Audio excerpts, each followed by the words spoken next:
classic dungeons with anvils just strapped to their roofs no matter where you go. Well, it makes more sense than a grand piano.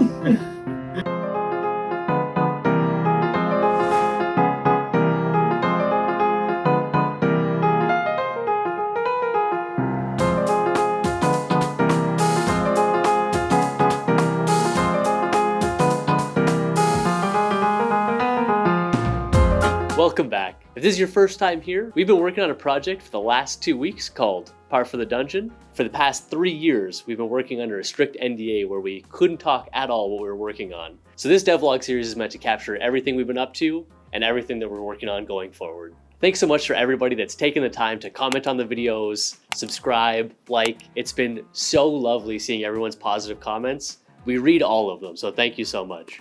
So, roll the devlog.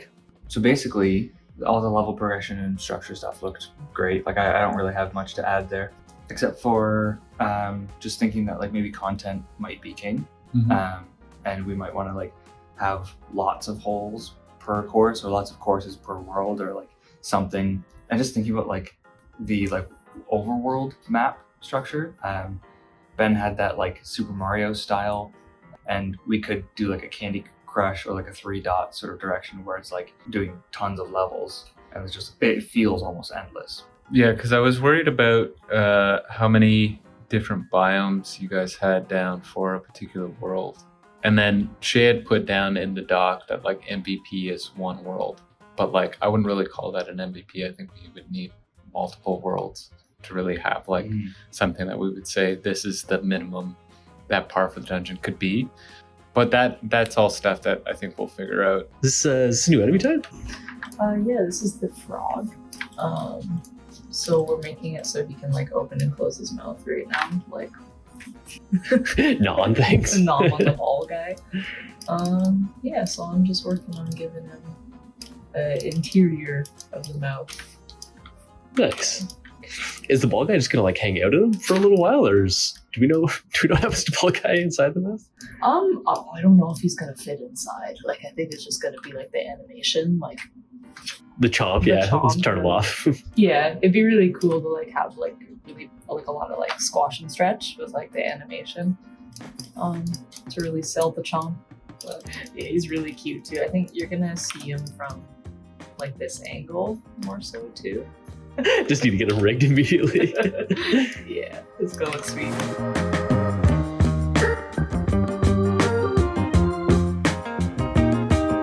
Yeah, so I'm just modeling the little windmill here to try and match Shay's concept for the village biome, which is the first one that we started working on. It's a good reference for scale. We wanted to get the windmill in first because it's one of the bigger set pieces that's going to be on the side of the course, and I have the little ball guy in there for size reference. Yeah, and it's good to get like a piece like this done early so it can set the color tone for the whole course, and we can see what it looks like in the engine with the shaders. It's just exciting. I changed you probably noticed, it's I suppose placeholder here's a new visuals, little arrow. but yeah, because for the last one, It was hard to reference what was full power, what wasn't full power.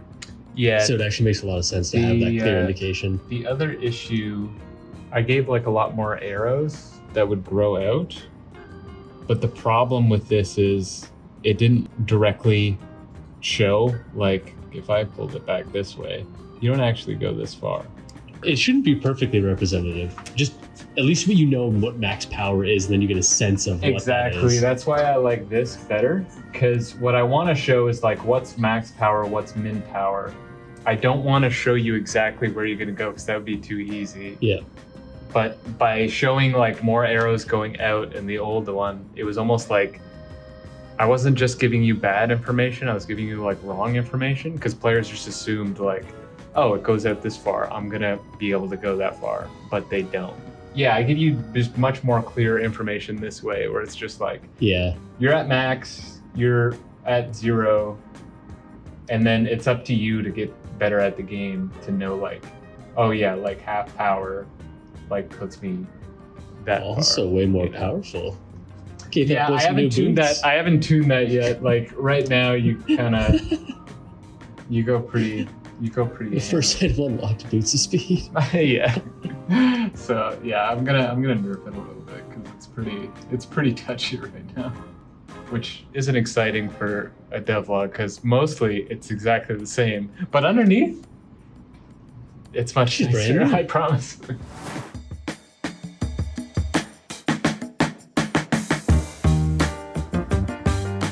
Your course here, the hole is like up here, but there's like a baddie walking along this way, and over here is water. You start down here. You have to wait for him to get to like this spot, and then like knock him into the water. For situations where enemies are pushing you while you're moving, you can't hit your ball again. Like, you know, mini golf rules. Like, you can't hit your ball while it's moving. So you gotta like wait for it to stop, which means you have to wait for the enemy to stop pushing you. Because yeah, it would kind of suck. Like I got taken by the enemy, and I'm just kind of like waiting there for him to like push me in. Whereas like if the enemy's here, and then once he gets up to you, kind of looks at you, gets his bat out, or like is about to like grab you, you get like a second of like warning. So you can just like quickly move out of the way if you want to.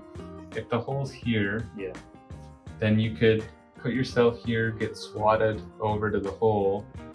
Actually, if you get swatted on top of the hole and then you shoot an arrow at him and kill him, then you could get a 1. Oh, that's pretty clever though. That'd be so cool to drop right into the hole. Yeah, and then you just drop right into the hole. See ya. Add a little note for like enemies that attack within a radius. But we're talking about that club guy. That's exactly what I was picturing. So like in that case, you have to use equipment or like a level interaction, like dropping a grand piano on them or something. That got violent quickly. I like it. Logically. Well, it's the cartoon thing. Yeah, it's about, or an anvil. Yeah. Or Classic dungeons with anvils just strapped to their roofs no matter where you go. Well, it makes more sense than a grand piano. well, it depends. Like in the king's castle, it would make more sense for a grand piano to be strapped to the ceiling. Actually, it would be like, it's probably way over scope, but it would be fun to have some way to like introduce dialogue quips in this game, because it'd just be like, oh yeah, don't mind me, just moving this piano. That's like a guy on the side. So into the equipment section, I feel like the only one that I really took issue with was the gun. That makes sense. That's Maybe. been a point of contention for a lot of people. Yep, maybe a bit off brand. It's also very similar to the arrow, so we don't need the gun. Yeah. We can take it out. And this is very nitpicky, but it's like usually like the other colored balls, like yellow balls and stuff, those are like range balls. They're usually not as good. Josh, nobody plays golf.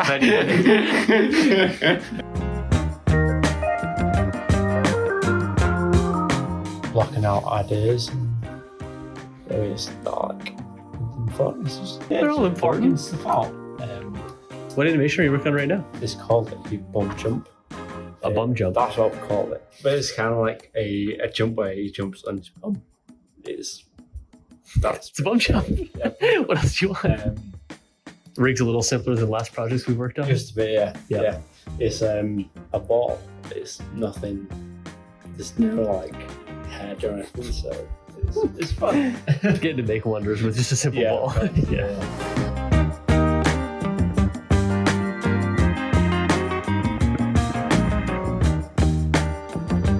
This is a pretty basic sort of character. It's not as complex as other characters that we've worked on. It's basically just a ball, which is fun. Yeah, it's nice to be able to work on a pretty basic character and get some nice acting and nice squash and stretch sort of stuff from the rig. And this is trying to work out how he's going to idle in the game, how he's going to look.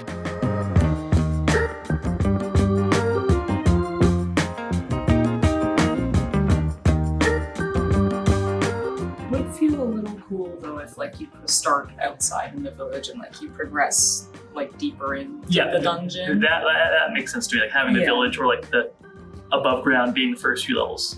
And that's kind of what I'm curious about, because it's like, it sounds like in a way you guys are already thinking of telling a story. You're just being like cautious of it, which is totally like totally fair. We're storing a macro level, I think.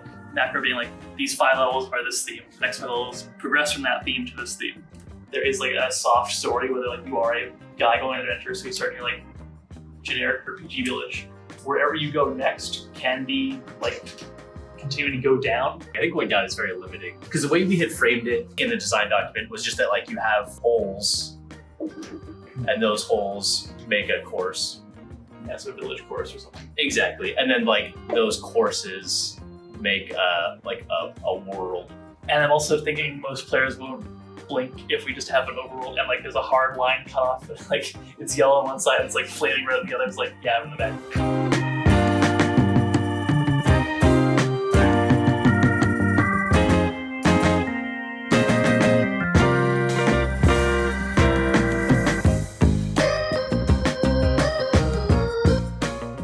One of our studio's favorite tricks for environment art is using 2D cards instead of 3D meshes to save some memory and bring kind of more painterly style into the scene. It takes very little time to create a whole bunch of them, but it gives an infinite amount of variation in terms of decorating the level. You can place them in the foreground too, which gives even more depth to the scene. It's always a nice addition to have in a game.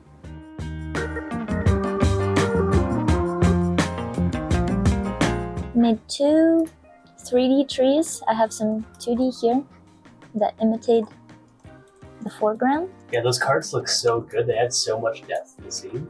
Shout out to Jay, who taught us this wonderful technique, the true master. Thankfully, most of the kit is just cards. So all the ground patches that you see, all the grass, is all actually 2D. So there's not much 3D going on in the scene, which is good for us. So this is basically the scene that I just set up to show off all the assets that I have, and I'm gonna change it a little bit so you can actually play it.